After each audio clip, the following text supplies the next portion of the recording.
Test. Jeremy, test. Yep, I hear you. Hi, Jeremy. Phil's here. Hi, Phil. Great. All right, it is 2 o'clock. I think we'll go ahead and get the webinar started. Good afternoon, everyone, and thank everyone for joining us this afternoon. My name is Phil Krosky. I'm the CEO and co-founder of Maryland or MD Energy Advisors. A little bit about our company, if you guys are unfamiliar about MD Energy Advisors. We're an energy advisory firm, really primarily focused on 2 functions, which is to reduce costs for our clients and reduce usage. We are an advisory firm based in downtown Baltimore, where we can help our clients soup to nuts, whether it be on the procurement of energy. We can also help with energy efficiency, distributed generation, and any forms of energy needs that your clients, whether they be public or private sector, may need. Today we're happy to have you join us for our webinar series, which is on distributed energy storage. And really what we want to focus in on today, you guys hear a lot about what's happening in the space regarding energy storage and battery technology specifically. But today we want to have 2 experts join us and have really dispel some of the myths and the notions that you may see in the marketplace regarding energy storage. So today we have Jeremy Niederdohn with Johnson Controls and Brad North with us as well. And we're going to ask Jeremy really to kind of take the lead and really walk us through, soup to nuts energy storage and how it works in the marketplace. We also would ask you guys, if you guys have, from a housekeeping standpoint, any questions, please feel free to utilize the chat section, and we will handle those questions as we receive them. So without further ado, I'll turn it over to Jeremy and let him lead the discussion. Great, thanks, Phil. And can you see my screen, just to make sure we're right? Yes, I can see your screen, yes. Okay, great. So thanks very much for the introduction. I think today's intended to be kind of an overview of energy storage. I'm guessing that some of you have heard about it. It's a fairly popular topic. It's getting a lot of press, but we wanted to provide a little bit more detail, a little more context around it, and just some things to think about with the application of energy storage. So our agenda is really an introduction, talk about what energy storage is and how it's used, what you do with an energy storage device, and then just some thoughts at the end on how you really put energy storage to work. So just a brief overview. Johnson Controls, many of you may know Johnson Controls, some of you may not. We are a global multi-industrial company. We operate in about 150 countries. We have 130,000 employees, and a big piece of what we do is energy efficiency. So working with firms like Phil's and helping customers really deliver on energy savings. And if you look at Johnson Controls just a little bit deeper, we have kind of 2 main businesses. One business that's focused on buildings. So this is a business that we manufacture controls for buildings, mechanical equipment. We're a mechanical service provider, and then we do energy retrofits and ongoing operations and maintenance. The other big piece that I think a lot of people that know us from our buildings business are less familiar with is that we're the world's largest manufacturer of automotive batteries. And so the topic that we're talking about today, distributed energy storage, really sits between these 2 sections. So at Johnson Controls, the team that I'm a part of is the distributed energy storage business, and we really leverage a lot of the competencies around building knowledge, channel controls, all that stuff from our buildings business, with the market leadership and expertise around batteries from our power solutions business.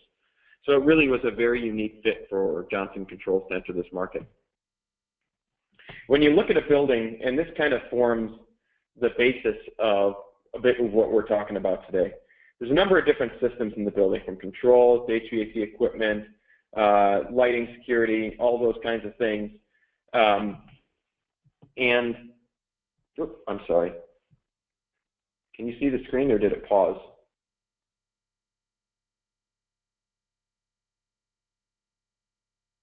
see slide 6, Jeremy.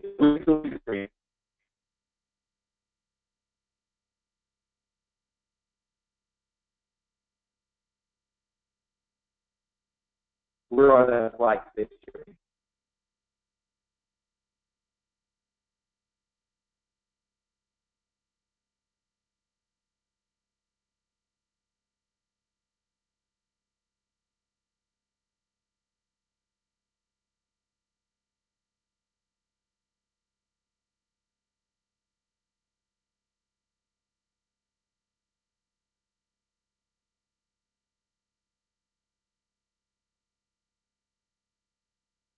Did we lose Jeremy? I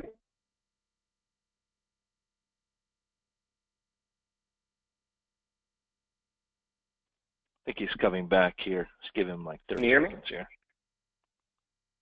Can you hear me? Oh, strange. Something just funny with the system, I guess. So sorry about that. So just to kind of wrap it up, this is, when we think about energy storage, we think about it among all the other assets in the building.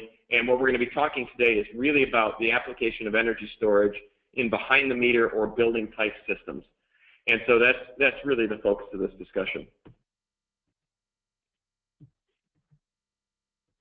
So what is energy storage? I think that one of the best ways to kind of articulate it is if you look at the value chain for energy, unlike any other commodity that exists in the world, electricity needs to be manufactured and consumed nearly instantaneously. And because of that, because you can't put it on the shelf and build up some inventory of it, it creates a lot of excess in the overall grid, and it creates a lot of inefficiency. So if you think about the one day in the summer when it's exceedingly hot, there has to be enough generation assets for that one 15-minute window where everybody's operating all their air conditioning and have the lights on and all that kind of stuff. However, for other good chunks of the year, the utilization rate on much of the grid and generation assets is below 60%. And so that just creates a relatively natural inefficiency that's a result of the fact that you have to manufacture and consume instantaneously. So energy storage has the opportunity to really change that equation pretty significantly. And energy storage can exist anywhere in the value chain of electricity. And the market has really grown up very much around the front of meter side, the utility scale kind of applications. However, there's, as we'll talk about momentarily, there's certainly this emerging market of behind the meter energy storage. So if you look at it from kind of a global market, from where we are today, basically, in kind of the 2016-2017 timeframe, about 1,000 megawatts installed globally, but you can see that the growth path that energy storage is on. And it's forecast in the next 5 years to be close to a $16 billion global market. And I can tell you that while much of it has been dominated by front of meter or utility scale to date, about 60% of that growth going forward is forecast to be behind the meter or building level. And then of the energy storage that exists in the world, the lion's share historically has been, especially on a megawatt basis, has been hydro. However, over the last few years, the growth has all come from battery-based energy storage systems predominantly, of which lithium-ion is the dominating chemistry. So this slide is fairly fundamental, and I suspect there will be some people out there that sort of shake their head and say, we know. But I think it's important kind of grounding for an energy storage system. And it's something that we find gets a little bit confused very often. So there's really two big components to an energy storage system. There's an inverter, which is responsible for charging and discharging and controlling the rate of flow to a battery. And then there's a battery.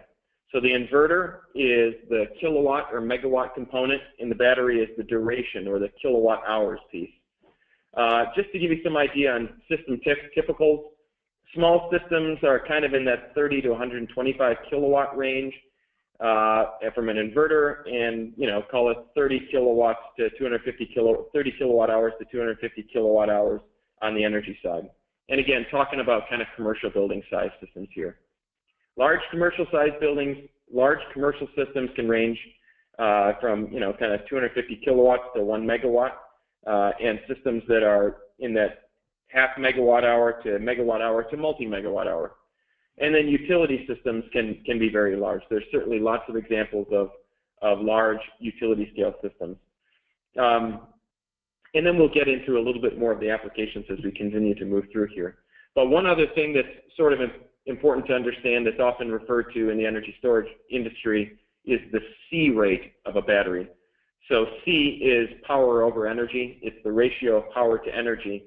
And it sort of fluctuates from a power-centric application, which could be a 2C or a 4C, to energy-centric applications, which are more duration, longer life. And then you'd have a kind of a 1/4C. So an example of a 2C system would be one where you have a 1 megawatt inverter with 500 kilowatt hours of storage. So you have 30 minutes of battery at the full discharge rate of the inverter. The converse of that would be if you have a 500 kilowatt inverter with a 1,000 kilowatt hour battery, you'd have 2 hours of energy. And so you can see one is very good for power-driven applications, one is more established for energy-driven applications. Just to give you a flavor of kind of what these systems look like, included in here just a couple of pictures of systems that we provide. So basically systems boil down into in-building solutions and then containerized solutions. So in-building solutions, again, we talked a little bit about the size, range from 50 to 250 kilowatt hours. What's shown here is a system that's roughly the size of a soda machine or kind of a refrigerator, and it's got about 85 kilowatt hours of energy capacity inside it.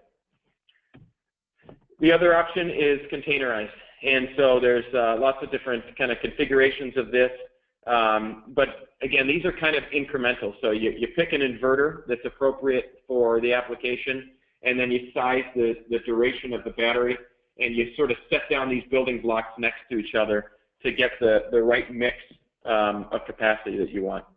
So an example would be a 40-foot ISO shipping container, so a 40 by 8 by 8 foot container holds just under 5 megawatt hours of energy. So change gears a little bit and move into kind of a discussion on what do you do with an energy storage system.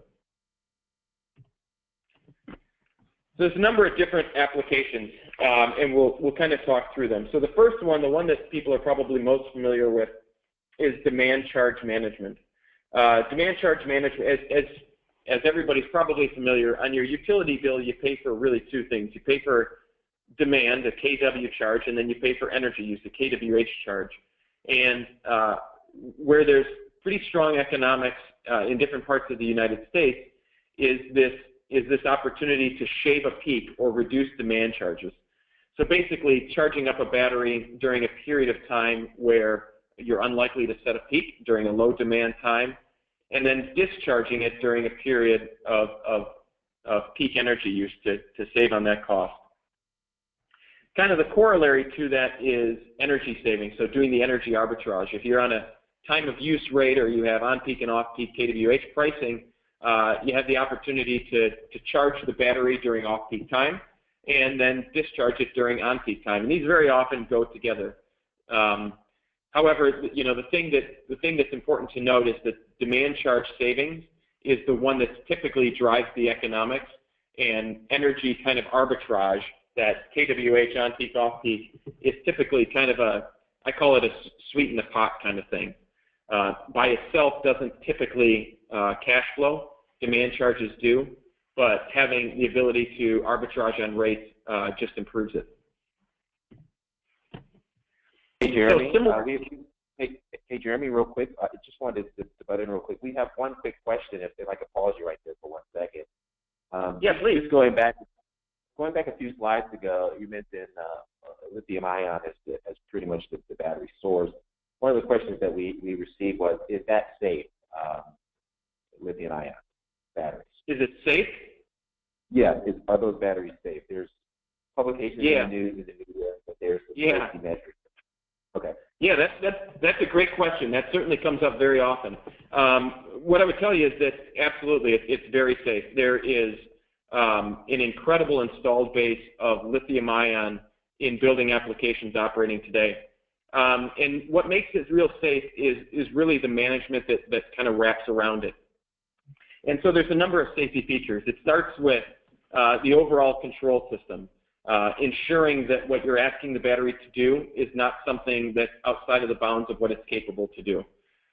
There's then a control system that sits right on top of the batteries themselves that's measuring the temperatures and the voltages of every cell that's in a module. And if it notices any inconsistencies, it disconnects the module from the overall circuit. The thing that causes challenges with battery systems is overcharging them. That's when you have some of the issues that are kind of well represented. And so, after that, there's physical things about the cells. They have the ability to, they have a mechanical device that if they get overheated, that it can release the electrolyte into kind of the module where it's just stored, and it eliminates any kind of problems there. There's also, there's specifications around if it's a containerized system, it has its own cooling system as part of that container, its own climate-controlled system. If it's an in-building solution, it has its own, it has a specification around the space that it goes in.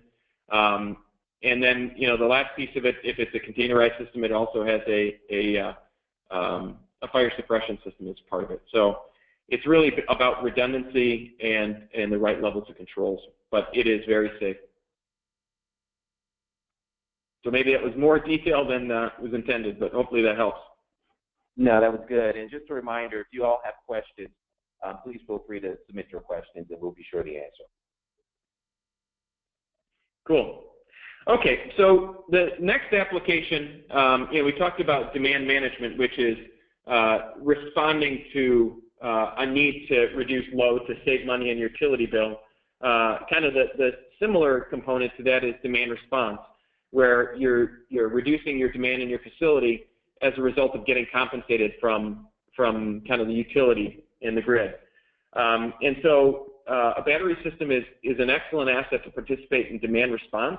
I think one of the things that the market has seen from demand response is some, if you're in a market where lots of events are called, you start to get challenged with the ability to continue to curtail.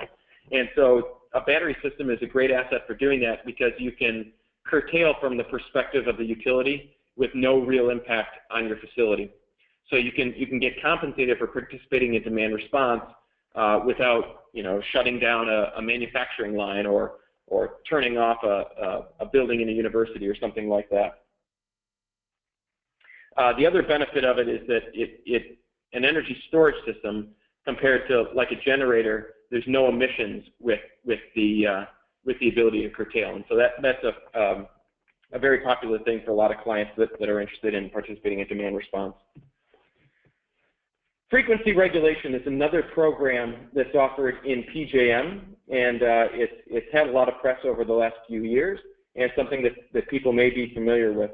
But basically, with frequency regulation, what it allows you to do is it allows an asset in a building at an end customer to participate in a service that supports the grid. In this case, that service is helping maintain 60 hertz across the grid. And so a battery system is a very good asset for providing that service because it can nearly instantaneously either accept power if there's oversupply, or it can contribute power if there's consumption needs. So the grid's always trying to balance supply and demand, and that imbalance can cause frequency challenges. And the battery storage system acts as kind of a sponge to the point where within PJM they created a special class of frequency regulation that's really targeted towards energy storage systems, and it's compensated for providing a very quick response to a need for frequency management. Renewable energy support. So renewables and energy storage go hand in glove. They go so well together. We've done a lot of modeling on kind of the economics of solar specifically. That's kind of the main distributed renewable. And in most markets, adding storage to solar improves the overall return on investment of the combined system. And there's a couple of ways that it does that. One is that it allows you to really capture demand charge savings. If you think about solar PV, it's really about an energy savings. It's manufacturing electrons and energy on site and not having to buy those from the grid. So it's really an energy play. However, if it's a peak day and it's the middle of the day and you're counting on your solar asset and it happens to be cloudy during that 15-minute interval, you can easily still set a peak and set a demand charge. However, if it's coupled with energy storage, it allows it to certainly be a more robust response to a demand event. Second thing is that it allows if you're in a market where there's not a lot of value from any excess PV that's provided, if it's at some ratio of retail rates that the grid's willing to buy it, or that they just don't want it, period, some PV systems, especially on weekends, will curtail their production. And curtailed electrons is really, it's a product that you could be manufacturing with the investment that you've made that you're not able to do because you have nowhere to put it. So it allows you to make better use of your solar PV. The other thing that storage with renewables does is it allows the system to start to become more resilient. If you think about after Superstorm Sandy, lots of people had solar PV on their roofs. However, because there was nothing to manage the grid, nothing to island the system, the solar PV isn't able to operate. And so when you couple solar with an energy storage system, you've got that constant generation load regardless of the intermittency of the PV, and it allows it to be a far more resilient asset. Power factor correction. So, this is something that is, again, kind of like energy arbitrage, is a sweet in the pot kind of thing. Power factor correction is something that can be, the inverters that are part of an energy storage system are all 4-quadrant inverters. So they have the ability to control for reactive power. And if it is a facility that's got a lot of reactive loads, the inverter has the ability to clean up that power. And what that can mean for a customer is if they have a demand charge that's related to their power factor, it can improve the power factor and thus reduce their overall demand charge because more of the energy that's coming to the facility turns into usable energy. And so, this is something that if this were your only problem, energy storage would not be the optimal way to solve that problem. However, the fact that it's a very flexible asset and it can participate in these other revenue streams, this is another one that you inherently get the value from it. And then the last piece is I think, pretty obvious. A battery storage system can provide backup power. But I think the thing that's emerging and really becoming kind of a very popular topic in the energy world is this concept of microgrids. And battery storage systems are really an integral part of a proper microgrid. And so, when you think about renewables, when you think about a generator, pairing it with an energy storage system really extends the life of a microgrid, how long it can run, and provides that increased resiliency. So let me stop there for a second. Brad, Phil, are there any other questions that have come in that we want to talk through? Yeah, Jeremy, actually we are getting several questions in here. First one is, looking out over the marketplace to date, where are we seeing storage make the most sense today, either from a geography or geographic or even a building type perspective? What can we say about that? Yeah, that's a really good question. So there are some very attractive markets for energy storage. California, for a number of reasons, is the world-leading market for energy storage. And that's due to the fact that they've got high demand charges, but also they have put an incentive in place and a mandate to increase the amount of storage that's used in the market there. So that's a hot market. Hawaii, because of energy and demand costs being an island, is a very attractive market. But others on the mainland. So PJM has been a very attractive market. And when I say PJM, I presume people are familiar, but if not, PJM is the independent service operator for a good chunk of the eastern part of the United States. So being a pretty forward, deregulated, independent service operator has presented some attractive opportunities for energy storage. Ontario is a pretty attractive market, high demand charges there. And then if you look across the United States, we've got projects going in North Carolina, Texas, Colorado, a number of different places. There's just pockets of kind of these high demand charge areas where energy storage makes sense. And then I think you're starting to see from a geography emerging markets in the Northeast. So Massachusetts has put a mandate in place for the procurement of energy storage. New York State has the whole New York REV thing going on. They also have different pockets that have some very attractive economics from a demand charge perspective. And so, it's increasingly becoming attractive. Yeah. From a building type perspective, I'm sorry, go ahead. No, please continue. Go ahead. Yeah, from a building type perspective, it's really more centric on geography than it is building types. What I will say, though, is that energy storage really fits well if the demand profile tends to be more peaky. And when I say peaky, it's real defined peak to your demand charges. So if you were looking at kind of a load curve for the day, it would have a piece that's a couple hours wide and notably stood up from the rest. And so it's commercial office buildings often have that kind of peak. K-12 schools often have a peak like that. So that's another thing just to consider. Yeah, thanks, Jeremy. Hey, one other question that just came in is talking about how costs are trending, say, over the last several years. What can we say about that, particularly in this lithium-ion based market? Yeah, I think that if anybody followed the solar PV of the early 2000s, I think you're seeing kind of a similar curve with lithium-ion. Costs have come down substantially over the last all the time that lithium-ion's been around, but notably in the last 3 or 4 years. Just looking at our costs on systems, I would say the costs have reduced by nearly 50% in the last 18 months on energy storage systems. So, if you're talking about kind of $1 per kilowatt hour for a containerized energy storage system, it's kind of in that $300 to $350 per kilowatt hour now, which is great. I mean, it's just with each reduction in cost, it unlocks more markets and more opportunities. Great, Jeremy. Before we go to the next section, I've got one more question that just came in. Can we talk a little bit about what the service or maintenance requirements are for these systems that we're discussing today? Yeah, it's really, there's not a tremendous amount of ongoing maintenance.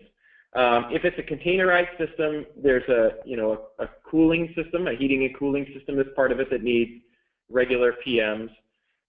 There's an annual check of batteries and modules, of voltages, things like that. And then there's some fans on the front of modules that you check the fuses in and make sure that they're operating, but not a tremendous amount of maintenance. The other consideration is that batteries have a degradation curve. So over the life of the battery, they will degrade. And so one of the things that we do is we model what that anticipated degradation is. We work with a customer to understand what the threshold is, what the capacity needs to be, and then put together an augmentation plan. So hopefully that helps with that question too. Yep. So Thanks, we'll keep. Jeremy. You bet. Why don't we keep moving on to the next section? So I think in this section we really want to talk about how you apply an energy storage system into a building application. And I think that if you look at sort of buildings and efficiency over the last couple of decades, the focus has really been on saving energy and improving efficiency. So it started with very specific equipment-based efficiency, making the chiller more efficient, using compressors that have magnetic bearings, doing things like that. Moving to energy-based optimization, so starting to focus on reducing the overall energy use of a building. But when we look at kind of where we're at and where we're going, the focus is really on cost-based or economic-based optimization. And so, if you think about it, it may not just be reducing energy. it may be optimizing how that asset or the building participates in a revenue-generating market.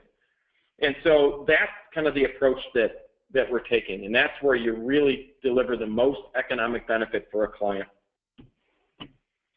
So the way you sort of think about the integration of a battery into the building, it can be summarized, I think, into three big areas. So the first key thing is that you have to anticipate what the building's load profile is going to be. So you want to know tomorrow, how is this building going to perform? What does the load profile look like? When is the peak expected to happen? How long is the peak going to be? And really understand how the building uses energy.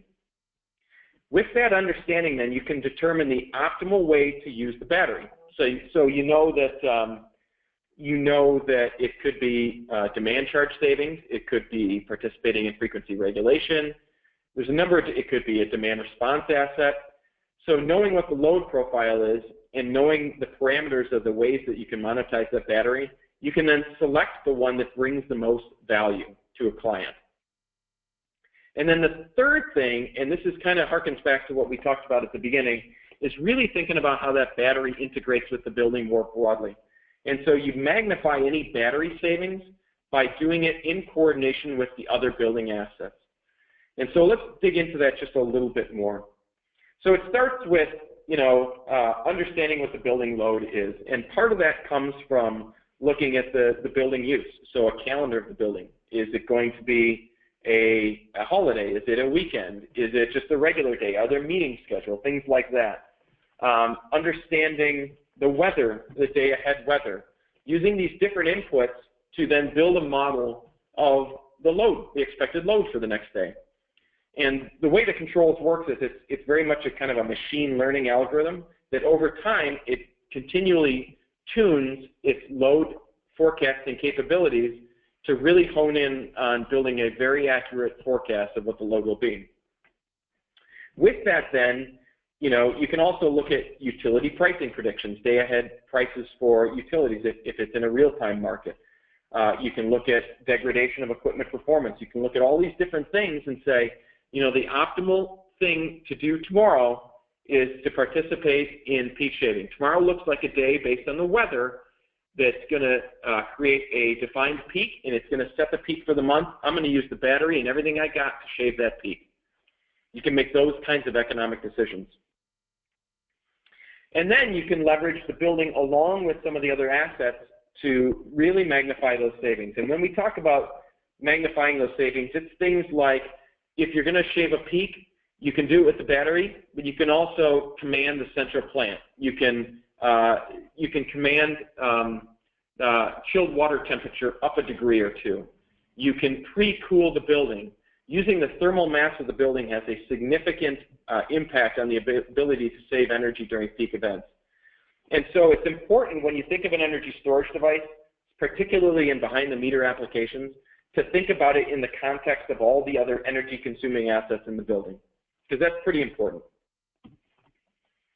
And so it manifests value in a number of ways. First of all, it can lower the first cost. You can optimally size the battery if you think about it along with using some of the other building assets to provide the functions that you want. Again, if you're thinking about peak shaving, you could use a big battery to do it, or you could use a smaller battery plus some of the assets that are already in the building in a coordinated fashion and have a better response. You can lower operational costs. So over time, you just think about a building, it changes its use. People reconfigure buildings. You have more employees or less employees. All these kinds of things change the energy profile of a building. And to really use a system optimally, it has to kind of understand in real time all these different variables and make decisions based on changing information. It can't just be a, if this happens, then do this, because the inputs are so variable. And then it also allows, some of the other things we talked about, resiliency and backup and other items like that. So the last kind of piece that I have as part of this presentation is really looking at some case studies of where systems have been successful and applied. So with the Department of Defense, the U.S. Army site, this one's all about renewables integration. And the example here is, it happens to be an island geography that has a high penetration of renewables. and it requires that any new renewables have energy storage because fluctuations, if clouds go over the island, it has a significant impact on the intermittency of the power generation. So to smooth that, the solar assets, energy storage is part of that. And you can see kind of the results of that project. For a major U.S. university in the southeast, this is a smaller system, an in-building solution doing demand charge management. It's a good application because it's a single package of inverter and battery, so it really reduces the first cost, and it integrates with the building automation to do some of the things that we were just talking about. Hospital in the Northeast. So the challenge that the hospital had was that when they lost power, it wasn't all that often, but when they did, it pretty quickly affected the supply of pediatric medicine. And so they needed a system, they needed resilience for that component of the market. And so we built for them a combination, we built for them a microgrid that included a battery, solar PV, and a generator. And you could argue that the generator alone could do it. However, when you pair it with solar and storage, you can have a much smaller generator and get the same kind of life out of it with a lower capital cost and a lower generator cost. So you can see that you can see some of the results there. A great example of this happened in March, those high wind days earlier this month. The hospital did lose power. It was like 40 or 50 mile-per-hour winds. It was near hurricane force winds, and the system picked up immediately, and there was no loss of any of the kind of the pediatric medicine. So it was a great test to ensure that what we said it would do delivered well. The last one is another solar and storage opportunity. This one happens to be in Hawaii. And I think the thing that's sort of interesting here, and I didn't touch upon it yet, is the procurement. And so with this one, this was sold through a power purchase agreement, a PPA, where it was intended to originally be a solar-only PPA, but the addition of energy storage into the PPA actually reduced the overall PPA price because it contributed value to the project. And so we have projects going that are financed through power purchase agreements, through performance contracting. We have projects going that are the customers just buy them. And then there's also an opportunity to do third-party ownership, so a kind of a shared savings type approach depending on the different markets. So that's what I had put together. I hope that was a beneficial introduction to energy storage, and it leaves us a little bit of time for any other questions that might be out there. Yeah, Jeremy, we actually do have a few more questions that just came in. So we talked a little bit earlier in your previous section about the energy optimization piece. The question is, what if the customer's current BAS doesn't necessarily have the predictive control capability? What are the options that might be available to them? Yeah, there's quite a few options. The controls can sit then on top of it, and it really, if it's BACnet, so the kind of the open standard for building automation system communications, the data that is needed to do some of the optimization that I talked about is easily pulled. So it's schedules, it's set points, it's the ability to write to variables to command, to command different components, to command chill water temperature or air handling unit, fan speeds, or lighting systems, things like that. So it absolutely integrates with other building automation systems as well. Okay, there was actually a second part to that question as well, and that is, what if the existing building automation system is not a Johnson Controls system? Any problem there? Nope, no problem at all. Everything's built on kind of open standards. There's some advantages if it is, some configuration advantages like, standardized objects, and it starts to get into a little more technical, so it's a little bit more friendly integration. However, the data that we'd need for doing this is resident in any building automation system. Hey, Jeremy, this is Phil. We also got another question regarding cost. Can you talk us a little bit about the cost and how costs are trending. I know clients tend to have or want to sit on the sidelines to see if the cost, the price point begins to come down. Can you talk to us a little bit about the cost right now? Yeah, I sure can. So, as we talked a little bit earlier, the costs have come down substantially in the last 3 or 4 years. I can tell you that in a lot of markets, it's, energy storage makes good financial sense. For a financial buyer, the paybacks, and especially with some of the ownership structures, really enables energy storage to be successful. That being said, we continue to expect that energy storage, and when we talk about it, it's really lithium-ion batteries. We expect that to continue to come down. I think one of the things that you're seeing, and again, it's so similar to solar PV, back in the early 2000s, is that there's been such an investment globally in manufacturing capacity, and the fact that lithium-ion is it's everywhere now. I was in a meeting this morning in a conference room with about 6 people, and there had to have been 12 plus lithium-ion based devices there between people's phones and laptops and iPads. I mean, it's everywhere. And so I think the manufacturing scale and the amount of capacity that exists in the world, there's a real path towards continued reduction in pricing. Hey, Jeremy, one other question. Sorry, go ahead, Phil. No, I was going to say, and the second part of that regarding kind of the cost structure is, what do you know as regards to install rebates? And this question really wanted to know specifically for the Mid-Atlantic, if you know if there are any install or rebates that are being offered out there in the marketplace. Yeah, rebates is a very local issue, and so I'd be lying if I could profess them all right now. However, I will share some thoughts on this. So certainly there's the federal investment tax credit that applies to solar PV.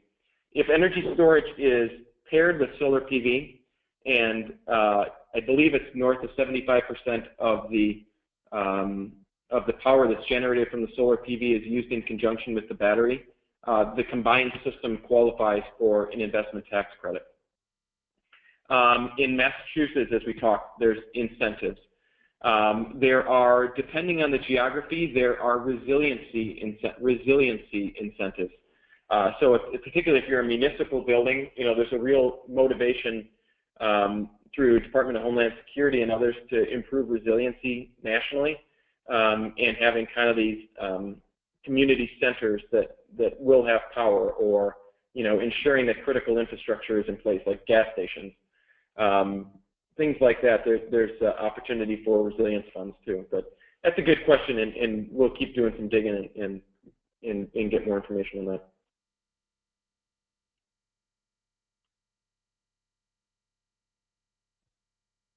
Any other questions?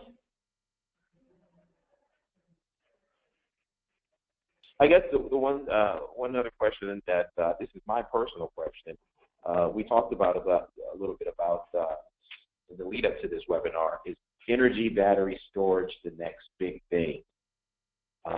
If you could summarize and succinctly say, if so, yes, or yes, if so, how long? And when do we expect it to really hit mainstream, just kind of like where solar is today? Yeah, so, I mean, I clearly have a biased opinion because it is my life. However, I really do believe that it is the next big thing. I think if you just fundamentally think about the incredible inefficiency that exists with the way electricity is manufactured, distributed, procured, and consumed, I mean, it's so tremendously inefficient. And energy storage has the ability to change that equation dramatically. We did a session, a customer session with a high-ranking individual from the Department of Energy, and her comment was that energy storage is the holy grail. So I do believe that it is a big deal. And I think the other thing you see that supports that is you see this isn't just a startup thing. You see some large companies kind of getting into this I'm sorry, the computer's being funny again. Can you hear me? You're good. Yes, we can hear you. Okay. Large companies getting into the space. Johnson Controls is one, but there's certainly others as well. And I think that that says something to the effect of, I think it puts a bit more credibility and oomph into the market, the investments that we're seeing in energy storage. The other piece you asked about, Phil, was, where it's mainstream. When does it become mainstream? I would tell you that energy storage is absolutely mainstream in places like California and Hawaii today. California, they don't make utility investments without considering energy storage. If they need to invest in generation capacity, they think about energy storage, how they could use that before they build a power plant. And that may not come just from utility scale systems. It very likely could come from distributed systems. So you see utility procurements in California for behind the meter systems. So I think that I think that it's absolutely a real thing. It's absolutely the next big thing. One other question just rolled in. What is the average lifetime of the batteries, and how does the replacement of the batteries impact true payback? Yeah, that's a great question, and one I probably am remiss to not have spoken of earlier. So the life of a battery is highly dependent on its usage, as you'd expect. The typical life of lithium-ion battery is about 5,000 to 7,000 cycles. And a cycle is a charge-discharge cycle. So if you think about peak shaving, you could do that 300 days a year. That's 300 cycles. You may do it a couple of times a day, so it may be 400 or 500 cycles. And then there's a kind of this natural degradation that it follows. It's not quite linear, but it's basically linear, with about 60% of the original capacity being kind of end of life. Between 100% and 60% of original capacity, it's basically linear in its degradation. After that, it kind of hits a cliff event, and it really starts to decline. And so when you model the economics, you typically model it over a 10 or 15-year period, and you understand the degradation, and then you model the cost to augment the system or bring new capacity, so that once it gets down to 88%, you bring it back up to 95, and then it gets back down to 88, and you bring it back up to 95. So you typically leave a little extra space in the container, and it's just sliding in modules.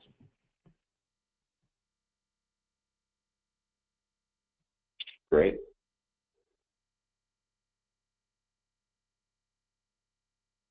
Brad, did you have any other questions on your side?